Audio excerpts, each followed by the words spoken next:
will be a panel discussion. I'll be moderating it. May I invite the panelists to be on the stage with us. So we have Romy Martini with us. He is the Deputy Director of Country Engagements NDC Partnership. Thank you for joining us. You know, Mr. Bilal, he's the CEO of NDRMF. You know, Mr. Hamad Nati as the DG Governor of Pakistan. We have with us Chizoba Inziako. I think that's her. She is the founder of the Global Advisory Policy Think Tank. And we have with us Ashir Samad Khan for the NAP-NDCs. So please to join us.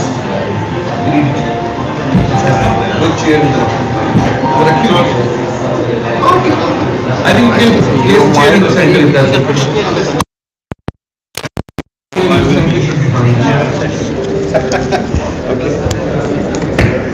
This is what? You get the center stage. चले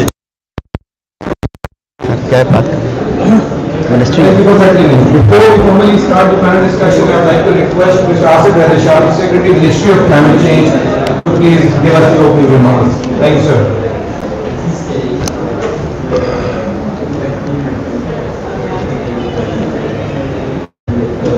Thank you for that, and thank you, distinguished guests, and I'm happy to be here. Pakistan announced its NDCs in 2021. Though ambitious, but we are committed to meeting all our NDC targets. But for a country like Pakistan, adaptation is equally important, and that has been our core agenda point in the last COP and this COP as well.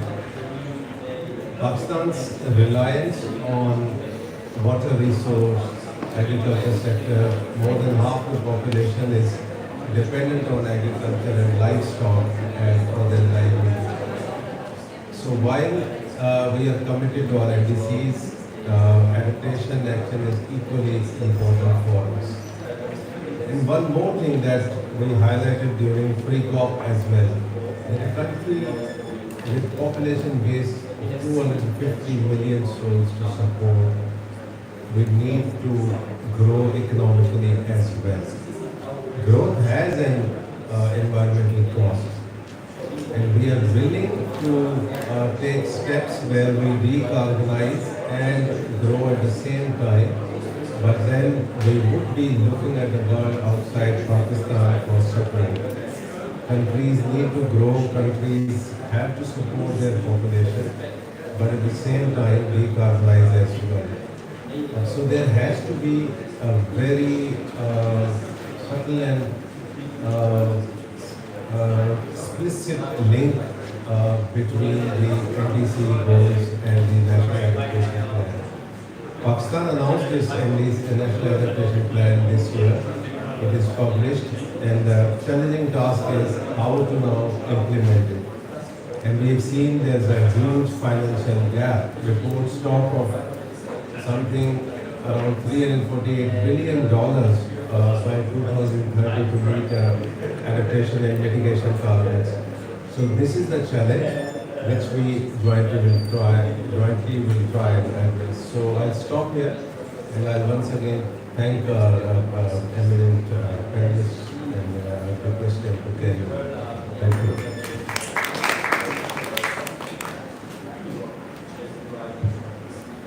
Thank you so much, sir, for that. You set the stage for us and given the country context as well, which is important. And our primary focus will be discussing NAP and NDC linkages in the context of the country. But we have an international person who will give us the perspective and a regional perspective from another region as well, from a different continent for that matter. So just trying to connect and see the international best practices and how can Pakistan improve their overall thing. I'd like to start with Romeo. So I'll go to Romeo. He's the Deputy Director, Country Operations and Engagement. So Romeo, if you could introduce NDCP and what you're doing and give us a national perspective and connecting it to the international experiences you'll be having, because you deal with all the parties for that matter. So if you could give us perspective from the NDCP's point of view, and then move on. Over to you. Thank you very much. I don't know, can you hear me or No, you have to be a little louder. So again? You have to be a little louder. Okay. I think you can put that closer to you, rather. No, this is different. Let me give you an Still it doesn't work? No, but it's fine. It's only for recording, so it's not amplifying, I understand. But maybe... Alright, so we have the mic. We don't want to shout. We don't want anybody to shout actually. There you go now. Thank you. My voice is not probably loud enough, but anyhow, thank you very much for, first of all, for inviting me. I had the pleasure to work with Pakistan basically from day one of the NDC partnership inceptions back in 2016. The NDC partnership was basically a child of the Paris Agreement, not a formal decision, but really a hands-on kind of coalition of now more than 220 countries and implementing agencies, international organizations, civil society organizations of global scale, such as the WWF. And the idea back then in Paris was, okay, we see that this Paris Agreement is coming to life.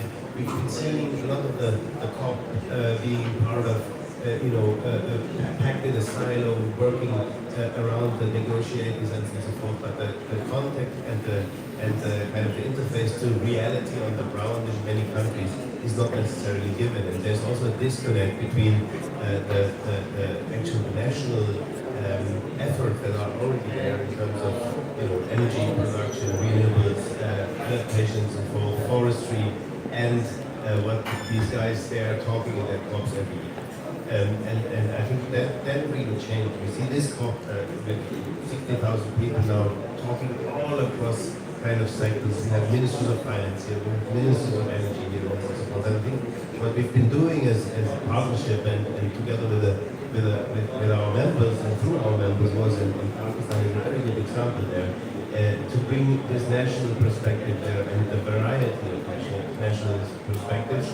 And we talk about the government, which in many respects here in the COP in the past was the ministry focal point, NDA for climate change, which of course is very important, but as you know, with your Ministry of Planning, with your Ministry of Energy, with the Ministry of Agriculture and so forth in Pakistan, like my own country, Germany, a federal system which has a very important vertical dimension, also with the regions and the departments and the federal states and your provinces being in charge of a lot of the topics that are centered around the NDCs and climate action is also something that we've been bringing in. And we see the local climate action summit here also coming up, and I think and I hope that also your representatives from the regions and from the cities that are so vulnerable on one hand, but also have such a great potential to leverage mitigation action are of course represented there. So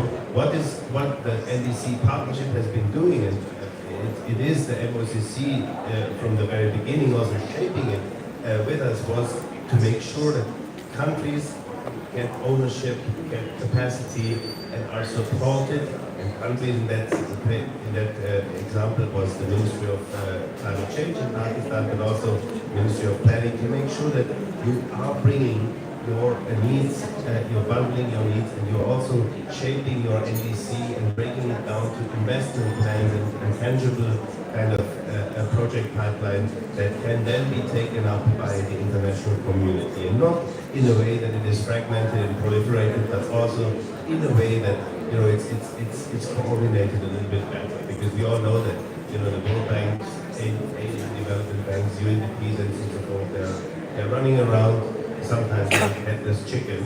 And if you are, and I'm coming from the German government, I know it exactly with GIZ and KfW and so forth. We have a lot of those stories where there's duplication and things like that. But this endeavor that we are having, and we just discussed with the World Bank about how can we create more country momentum, how can we be more programmatic, less project driven, and this is basically what we are trying to do. Whether it's a NAP or whether it's an adaptation program or a mitigation program, doesn't really matter in that respect, as long as the ownership of the country is there and the response to it is a collective one. Whereas, of course, with the adaptation one, it's much more complex, it's much more challenging, of course, because the finance is not like so obvious. Sometimes the business case is not so obvious, and at the end of the day, when you deal with the poorest of the poor and the rural areas, as well, it's a challenge to sometimes have this leverage on the national level. But with mitigation, of course, that there's a bit of a different story. You have a very cheap renewables now. I remember talking about the hydropower potential of Pakistan for baseload solutions and so forth. Huge amount of potential there, and of course also the business case. So working this out is something. But I'm in favor of closing my remarks here from a global perspective. I think we have 80 or 90, 85% of all NDCs have an adaptation aspect, and drilling it down and making it more kind of tangible and more kind of towards investments through a national adaptation plan is quite important. As long as these two planning instruments are aligned, not only with each other, but also with the national development planning and the interest that you have on the sub-national level in Pakistan, particularly.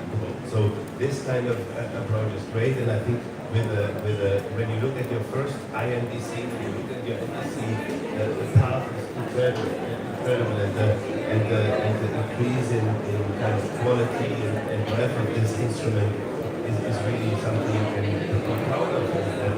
I think that yeah, as you said, that it's now to leverage the funding nationally and internationally to bridge the gap of the funding that is needed to make the NDC develop. Thank you, Romy, for that. Gosh, about 4 or 5 different important points.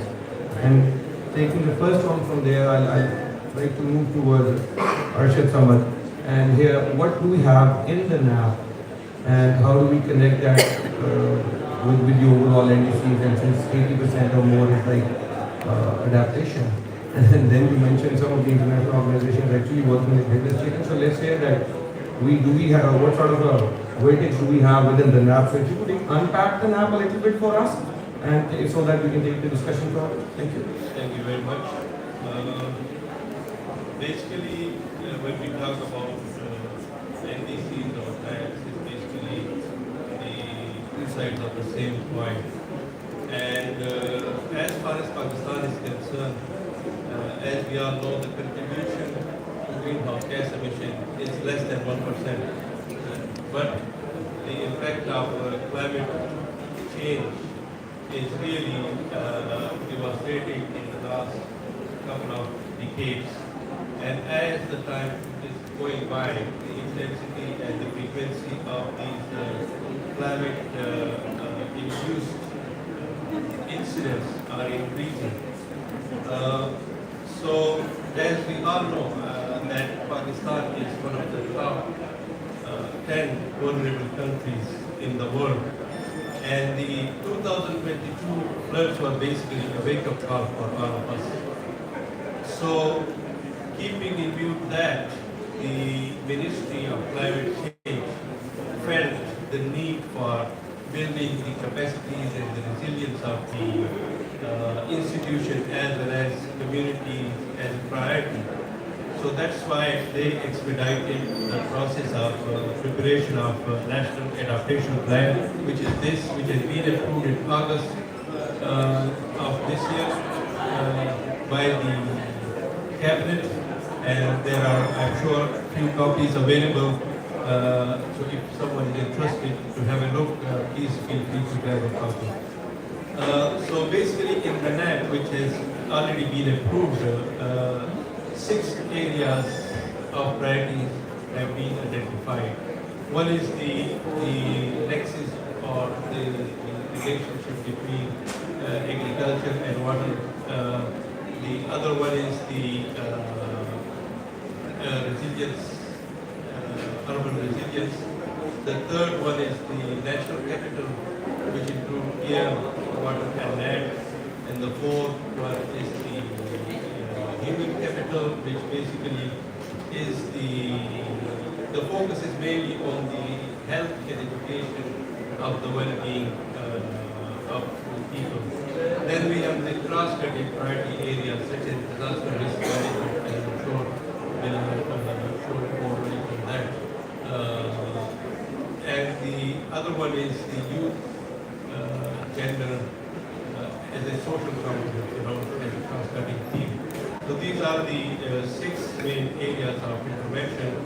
As far as the implementation is concerned, of course, it's a challenge, because the requirement of NAP, though we haven't done proper costing of the intervention. By the way, there are 180 interventions that have been identified in all these different areas which I have just informed. So the requirement is probably between 10 to 14 billion dollars for implementing the intervention of the NAP. So this is about the implementation now, how we are going to do it. Our approach is basically now we are moving towards at the local level, developing the provincial adaptation plan as well as the district adaptation plan. Because at the end of the day, it is the communities who are suffering from the catastrophes of the climate incidents. So unless and until we involve them and build their resilience toward these calamities, so it will be difficult to resolve these issues. So that's what we are moving on towards more at the local level. Thank you so much for that, and thank you for actually unpacking the NAP for us and identifying what's in it. I'd like to move to Chizoba and hear from her the African perspective for that matter, so that we can have different perspectives, and then we actually go to the discussion within the country context of that. Chizoba, over to you.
to a lot of paperwork power to draft a lot of policy frameworks, but then that gap, that financial gap is still there. And this is why, okay, I'm very happy that yes, in this book we have made a lot of pledges and biggest pledges, $100 million, but we should also remember that in 2022, a lot of pledges was made. We should also remember that in 2026, a lot of pledges were made, but then how far have we gone? So I'm hoping that by the next global stock take, we should see progress, like real progress on these issues. Thank you. Thank you so much.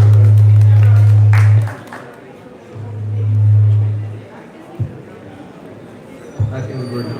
The French neighbors are actually having a good time, so we'll have to speak a little more. I'd like to move towards Bilal. So he has the African region as well perspective, and then you've been involved with the NDC process as well. My question is, what specific challenges and opportunities does Pakistan face in establishing the effective governance mechanism to ensure coherence and integration between NAP and NDC? And now we've heard the overall NDCP and the African perspective and the unpacking of Pakistan. So if you can combine and give us the opportunities and challenges on that side. Thank you. Yeah, thank you very much. Thank you, Pavilion. Well, before I answer your question, I just want to highlight, since we are the organizer and NDRMF is the organizer of this particular event, so just to indicate what did we have in our heads when we were putting together the things and the philosophy behind it. Because we know that NDC was already in place, and by many means, our NDC is very ambitious and it stands out among the many developing countries. NAP, of course, came a little bit afterwards, but nevertheless, it's very much complements the NDC. So, basic idea behind was to allowing, well, first of all, kind of allowing ourselves an opportunity to look at the perspective and the linkages which are there, which might have not been fully explored or fully evaluated. So, this is an opportunity where actually we want to give an opportunity and allow our experts to look into from that perspective. The second purpose was making use of this particular gathering of the global community, and then making a very clear and bold statement that NAP or the adaptation kind of a discourse approach should not be taken in an isolated manner. It should be taken in a holistic manner, and the interlinkages between the implemented NDCs as well as the adaptation, they are always there, and this can be actually looked into it in many countries, as we see from African perspective as well, and I know from for sure in many other countries as well. So if the global community wants to reduce emissions, they want to meet the 1.5 target, and if they are really serious about taking along the developing countries with them as well, they have to support these countries on adaptation. And support comes in basically three main mechanisms. One is capacity building, the other one is technical assistance, and the third one is financial assistance. A lot of discussion is happening in the negotiation rooms on all these things. And I was in couple of sessions earlier on yesterday, and I've seen that all kind of interlinkages are being looked out, but not in a very explicit manner. So I think this is kind of a message in a kind of a small gathering, but we all are very much part of this the voices which are going to be resonating over the corridors of B1 and B2s, and I don't know where else negotiations are happening. So this is the purpose behind for today's session. Okay, now yes, we have NDC, and considerable amount of progress in Pakistan has been made. Now the NAP became effective, and this of course provides a comprehensive framework, as our friend from the climate team have already mentioned, in terms of the water adaptation measures, what are the critical sectors and thematic areas where the government of Pakistan is going to be focusing into those areas. Now, this is not going to happen automatically, of course. Even if we have the technical assistance, even if we have the financial assistance, let's say that one fine morning we have all the money available to us, and even though I don't think we're going to make any meaningful difference until and unless the governance structure and the coordinating mechanism is fully effective, and it is in that place. Now, your question is what kind of that mechanism of coordination in the governance structure which is needed. Now, in the climate change context, this is quite a interesting discussion which has evolved, especially on the climate governance. We know the classical definition of what governance mean, and the climate debate have actually challenged that definition. It's not about having the systems and institutions and norms and the customs and the traditions. And suddenly over the period of time, the two actually come together, and then the system actually start evolving. And with the time, it does become mature, and it become effective, and it bears the results. Now, what we have seen in the climate change context, particularly whether it's mitigation or adaptation, it's education awareness, or you name it, any climate action arena, that has actually challenged the traditional governance structure. So what kind of structure is needed? I don't know really. Frankly, I really don't know. I'm researching myself. That's one of the area of my own research as well. But I think few things, couple of points I can make. This and then leave it for others, and I hope we can create some discussion not only this event but in subsequent events as well, and carry on this discussion up to in the post-COP scenario as well. So one particular element is that the financial systems what are needed, they of course cannot grow out of it, and they're never going to be sufficient whatever is available to the public money. And public money not exactly within the government budget, but what we are talking about internationally available public financing which are available. So what does it mean? It means that the private sector, the private capital has to be roped in. And that really needs, especially in countries like Pakistan, I know this for the countries in Africa as well, that basically needs, I don't want to say the paradigm shift, this has actually become kind of a cliche, overused word, but at least a kind of a different mode of thinking, which actually can bring the private capital in, and especially in the specific context of adaptation, the economic value has to be integrated as well. It has to be generated, it has to be created. Now, mitigation is an easy equation. There is a service, there is a product at the end of the tunnel, and that's why we see the 80% of the international climate finance actually flowing into the mitigation area. It's not coming into the adaptation because the economic value is not there. It's not being seen. But then that is there. I know it for sure, being an economist myself, and sometimes I really wonder that how come we can ignore that? How we can ignore the agriculture practices which are going to be secure, which are going to be protected, safeguarded, and this is going to be ensuring this food security. And why we are not able to attach economic value to it? This is one particular area. I have a couple of more points, but I want to take all. Don't want to take all the time space. So, but I think in the discussion will bring them out. Thank you. Thank you, Bilal, for that. Amal, you're on the implementation side actually. So connecting from that, my question is, what are the priorities and targets for adaptation and mitigation, and our current implementation status for that on both sides?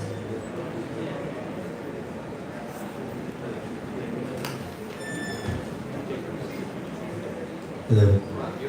Yeah. So let me take a 30-second and try to differentiate between NDCs and NAP. So NDCs, obviously, as part of the government commitments towards the Paris Agreement, covers both mitigation and adaptation. And then for adaptation, the product was long overdue, but I think everybody is happy that it came this year. Coming to NDCs, I think despite the fact that, as my fellow panelists mentioned, if you look at our contribution is negligible. But still, the government of Pakistan committed to reduce 50% of their greenhouse gas emissions. But the message was loud and clear that we will spend 15% of our own resources to achieve that target, but we look towards external world, obviously the developed world and all those funds which have been created to help the developing countries for the rest 35%. So that's like, but then they also committed a couple of other things towards that target. And the two things which were, maybe important, that 30% of the vehicles will be electric vehicles by 2030, and the second one was 60% of the energy will be from renewables. And then they converted, the hydropower into renewable. So I think that's the, I'm kind of confident that that's the target which would be kind of achieved, the 60% of the renewables. Now there were other targets for the first time talking about nature-based solutions. And the nature-based solutions, they mentioned three, I think at least I remember the three things. And those were the three things which were obviously very close to the previous government as well. One was the 10 million tree tsunami, then there was Recharge Pakistan, and then there was Protected Areas Initiative. So obviously those were launched. One problem, and then I'll come to NAP also, one problem in a country like Pakistan is inconsistent approach towards our policies. A lot of times the priorities change when the governments change. There's an impression that, okay, this particular project was launched by or conceived by the previous government, so let's not, let's come up with something new. So I think let's keep that in mind. This is like something which is a global commitment.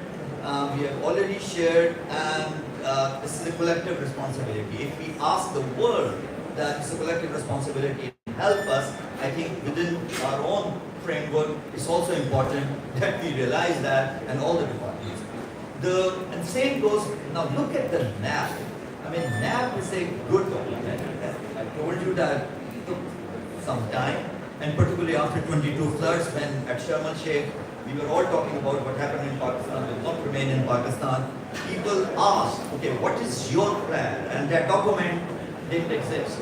So, a very rigorous effort. I think credit goes to the Ministry of Climate Change that they made a lot of efforts in this document. The document was prepared, it's a good document. But, the real work starts now. The real work is, I think my fellow panelists also mentioned, which is, to me, as a practitioner, is the most important. And that work is translating this document at the local level, building the capacity of the small government entities at the local level.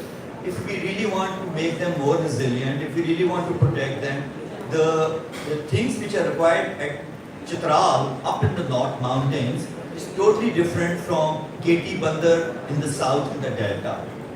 The challenges, the external environment, climate crisis, everything is different.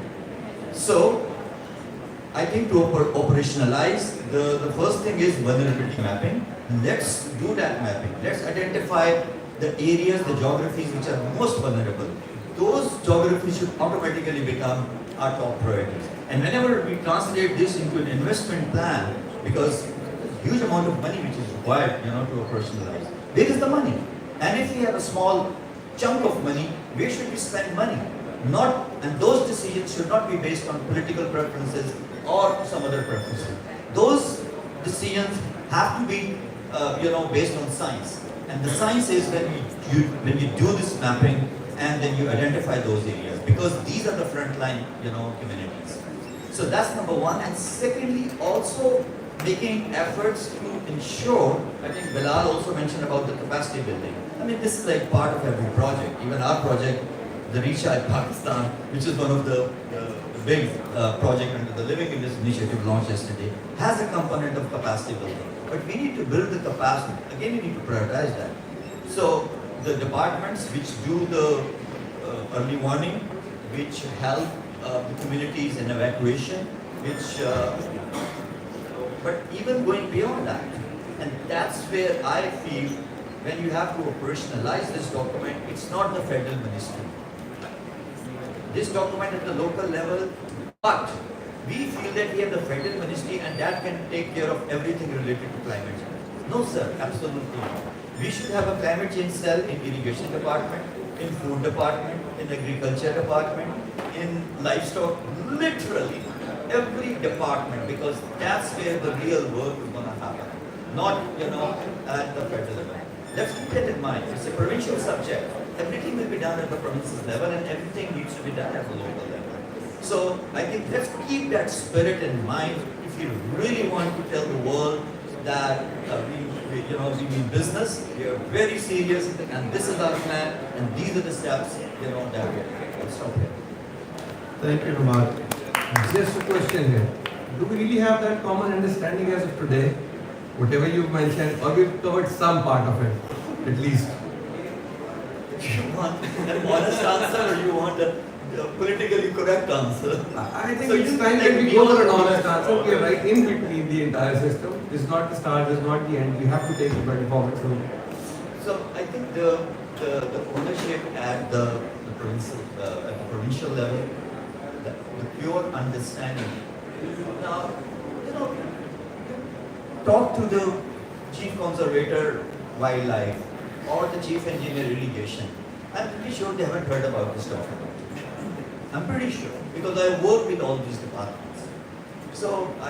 And then there was a writ petition which was filed in the Lahore High Court. They said, we have climate change policy and we have implementation framework and we have these documents and that document.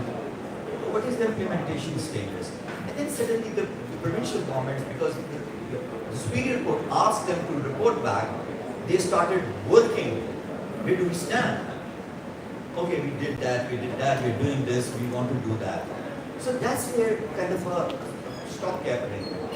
Honestly, a lot has been done, but considering the fact, when we tell everybody we are one of the most vulnerable, a lot needs to be. Let's keep that in mind and then strategize, our policies and our actions. Thank you for that. Ashir, you want to comment?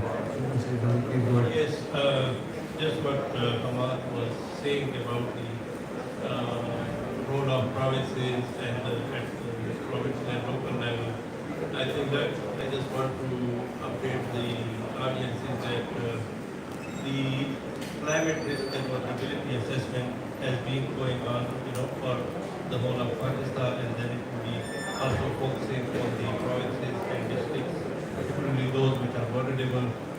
The other thing, the good news is that most of the provincial government, particularly in the planning and development department, they have established a climate cell, like in KP or Punjab, except Balochistan, and we are in discussion with Balochistan to establish that, and then of course it will be replicated or to the land departments and as well as at the district level.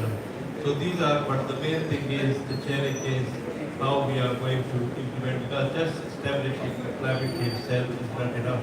We have to do more on the ground, and that's what we are going to do through the development of the district adaptation plans, where we would really know the needs of the communities, of the other stakeholders, and then come up with the action plan along with the resources required to address those things. So that's what I would like to add, that things are progressing in a positive way so far.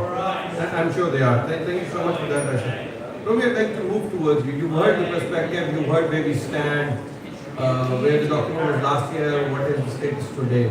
So how do you compare us with the region, and what immediate steps or strategy actions need to be taken for us to move a little faster in the implementation of the city?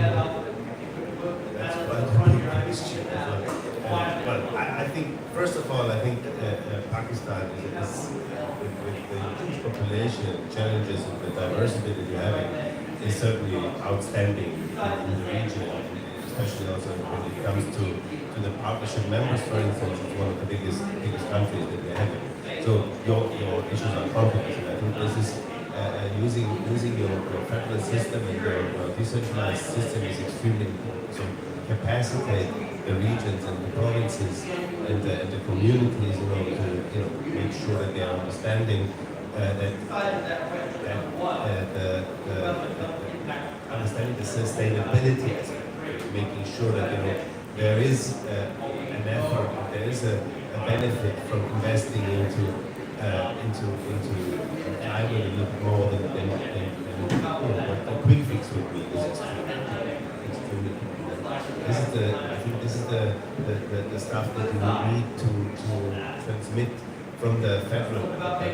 What we also see, this is obviously a overall governance challenge. The leadership from the very, very top in the country is extremely important in order to make sure that these things are trickling down. You are freeing basically the finances, the national finances, the international finances, in order to make sure that you overcome also the resistance probably towards this kind of activities. My own country, I don't know whether you Germany, we are now in a situation where we have a budget really flying. We've got a budget block, and the first thing that our finance minister is telling us is, we need to reduce on not only your international commitments, but also on climate, because we're already doing a lot. And we need to strengthen our economy and we need to make sure that our people that are frustrated about the government, unemployment, the way how it works, are with us and are hearing us and they're following us. And this is the biggest really a challenge. And for that you need to feel the positive impact on the ground. And I think that's a very, very important aspect of it. We see countries where this works quite well, I think are often the smaller countries, of course, are often the countries where you can have more like an immediate impact. And countries like Pakistan, Egypt, Germany, you have really a challenge because you're so complex and you need to make sure that, number one, the money is reaching the people in a way, it makes sense, and people feel what is in for them, and they make the right decisions. I think that's the most important part. Very, very abstract. I think that when you look again, what we are challenged in Germany right now is that we are challenged by a government that is not aligned. By a government that has social aspects there, liberal business, pro-business aspects, and green aspects. And the challenge is really to make sure that these things are aligned and that the people are treated in a way or are taken with the government in a way that it makes sense to make a difference and for the people to feel they are taken serious. And that's I think a very important part. That must come from the very top. Thank you, Rohit, for that. Bilal, I think NDRMF has a very important role to play in the entire implementation of these, and since we work with the vulnerable communities as well, contribute towards the climate action in a responsive manner as well. And then obviously all of these also contribute to achieving the SDGs for that. So what steps immediate in the next 2 to 3, 5 years is NDRMF going to be taking in order to support the entire country for linking these and implementation of NAP? Yeah, thank you for that. Well, we were of course extremely pleased when we saw the first drafts of the NAP, and we tried to provide some inputs and we tried to make it a lot more refined and implementable. And many of them were taken into consideration, but I think it's a consensus document, so we have to take it forward. Now, NDRMF is very uniquely positioned and in place. Being a fund, we would have liked that there was a financing mechanism already annexed to the document itself, but nevertheless, I think this is one job, this is one kind of a task and assignment which NDRMF, as part of its obligation to sort of assisting and working closely with the Ministry of Climate Change and the provinces and all the other stakeholders, we talk about, for example, the communities. For them actually we can make it quite easy. Within the broader framework of the NAP and all the sectors which are identified there, there's a lot of details which is missing.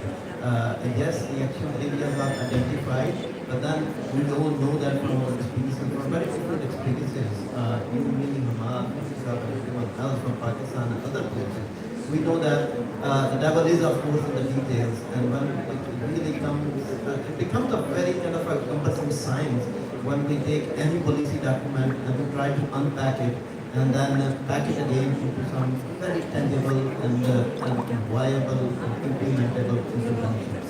I think that's a huge task of itself, and which NDRMF actually can actually help and assist whoever wants to do it, and would be of course voluntarily offering our services. Why we want to do that? Because we actually see that our role starting beyond that, after that. Once the financing framework is there, once the projects are identified, once the projects are actually converted into whatever proposals, pins, and you name it, and that's where we actually want to take them, and we actually want to reach out to the different donors as well as the financing institutions, and convert and create some innovative financing instruments based on, of course, the details and the peculiarities of the projects itself. Being a fund, of course, we want to limit and restrict our role just to provide the financing and bring the financing. But at the same time, being a forthcoming organization, we want to bring the private sector in, and then within that context, we want to create some innovative financing instruments and then try them out for adaptation purposes. So our role actually starts once we have done some of the preparatory work, and then subsequently we can take it forward. Now, uniquely positioned because we are a federal fund, government fund, not one of them, is the largest federal government fund right now in terms of particularly the application, although we are very active on the mitigation side as well. But at the same time, the kind of collaboration, partnerships, and the relationships we enjoy, and we have built that kind of solution capital with the provinces, because the provinces and the regions, of course, they are the implementing partners, they have to implement those projects.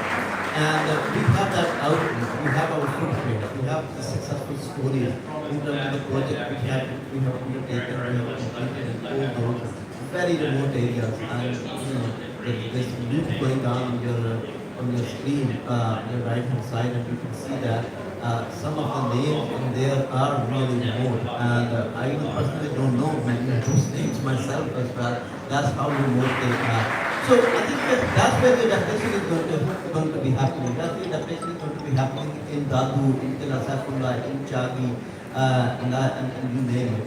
And we have the footprints there, and we have the collaboration. We have successfully implemented those projects with the help and assistance of many of our partners, and several of them are actually are in that group. Here, and many others are here who have actually helped us. So NDRMF is very uniquely placed because we have that arm which is extracted from our donors and the financial institutions. We have that kind of experimental spirit within us, which can allow us and we can convert many of the financial tools in the shape of new financial instrument. Then we are very much on the ground through the outreach and the stretch of our fund implemented partners. So that's how uniquely we are positioned. And I think for 10 years down the road, if Ahmad or anyone else, like Ahmad is sitting in one of the platforms saying that yes, NAP was not implemented. And I think we can actually hold NDRMF partners responsible for that. We will not be able to do our job properly. Thank you so much for that. I personally feel after this discussion on the panel, when I started this conversation and now, my confidence level has gone up, honestly. And the debate we are having is the effective governance. I think we have the right things in place, the right institutions in place, the policy document in place, the framework is in place. And having heard the regional and international perspective as well, I think we are on the right track. We might be a little slower, and we might have started a little late, but it's never too late to catch up with the pace of the world for that matter. I thank you all for being here and excellent panelists.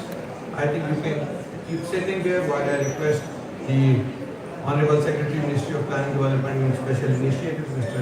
Abbas Manzoor Sumarasa, to please come and share with us his remarks, especially from planning and finance point of view, since he's been earlier with the Finance Division and now our line Ministry of Planning, Development and Special. So,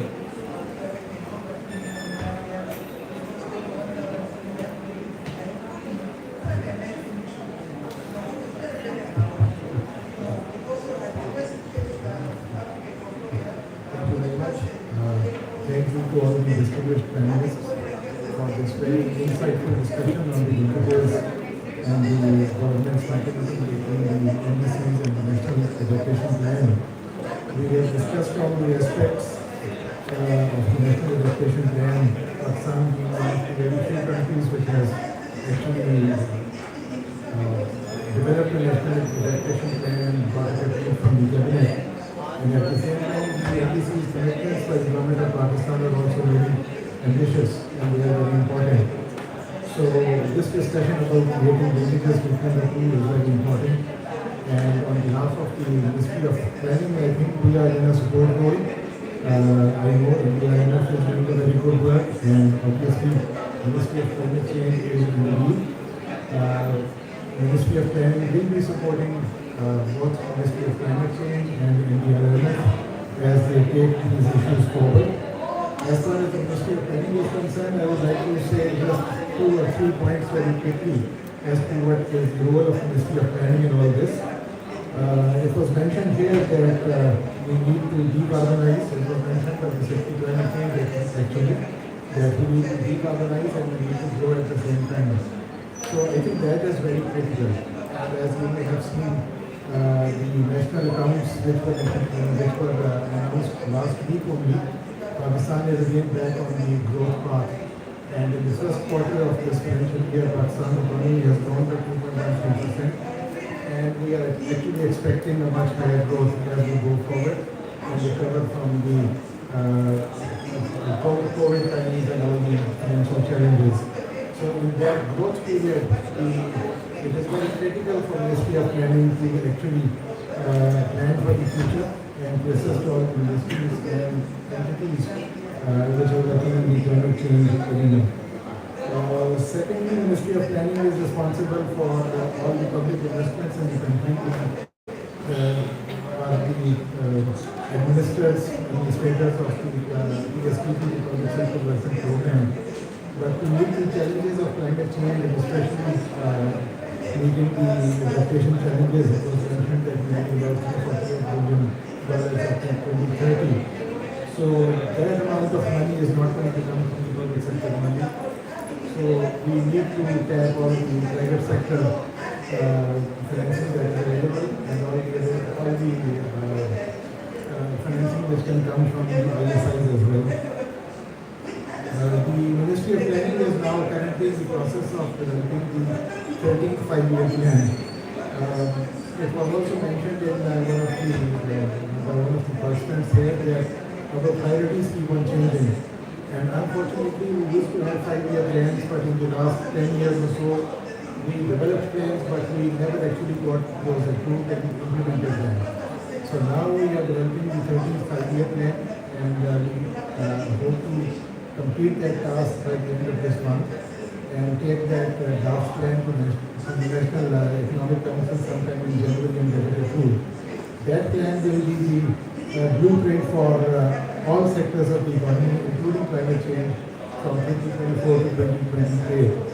And we will be getting information and inputs from all the stakeholders as far as climate change is concerned, from all the provincial governments and from the Ministry of Climate Change to actually see and put in place a more holistic plan for climate change. So these are some of the areas where the Ministry of Planning is working, but again, our full support to the Ministry of Climate Change, which is the lead ministry in this area, and the good work which has been done by the NDRMF.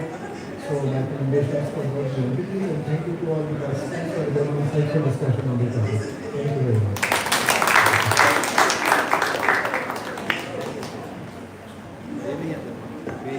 May I request all panelists for a group photo and also request Secretary Climate Change, Mr. Asif Saab, if you could join us. Please. I think we can all stand. Please. We can all stand together, please.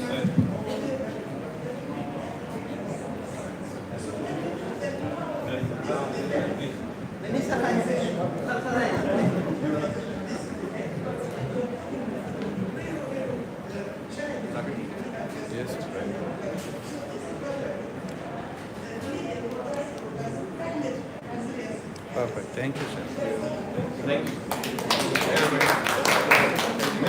Planning and the climate change in one panel opening, I don't think that's great.